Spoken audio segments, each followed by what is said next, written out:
German voters' crushing verdict on open-door migration. Angela Merkel is punished in crucial state elections as far-right party wins big vote with call to stop flow of refugees.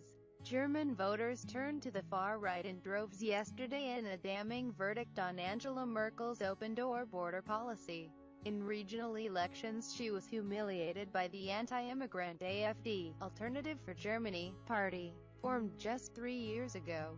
It had surged in popularity following Mrs. Merkel's decision to roll out the red carpet for more than 1 million migrants.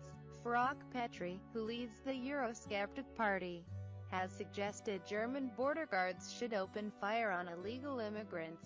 Analysts said the regional poll, in which Mrs. Merkel's ruling Christian Democrats lost 2 out of 3 states, was a worst-case scenario for the embattled chancellor ahead of a general election next year.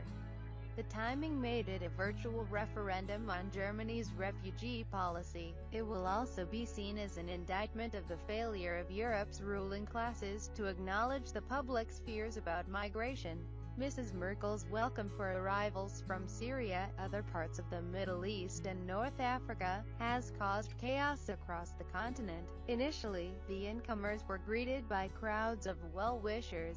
But, faced with the sheer numbers, public opinion soured, and there was outrage when gangs of migrant men were involved in organized sex attacks on women in Cologne and other cities on New Year's Eve. One by one, EU states have thrown up border fences to stop the flow of arrivals, leading to the slow collapse of the Schengen passport-free zone. Austria is one of several countries to limit numbers in defiance of Brussels. However, George Osborne insisted yesterday that the government would prevent Turks moving to Britain. "We have a veto over whether Turkey joins or not," the Chancellor told the BBC.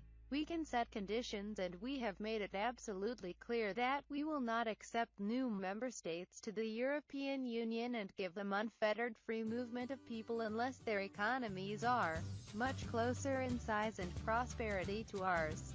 I don't frankly think Turkish accession is on the cards anytime soon. We could, if we wanted to, veto it as other countries could." Last week Ian Duncan-Smith, a Brexit-backing Tory cabinet minister, warned that the silencing of debate on immigration had been terrible for the British people.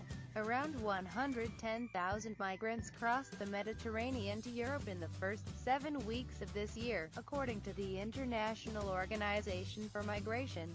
Last year it took from January until July to reach that figure.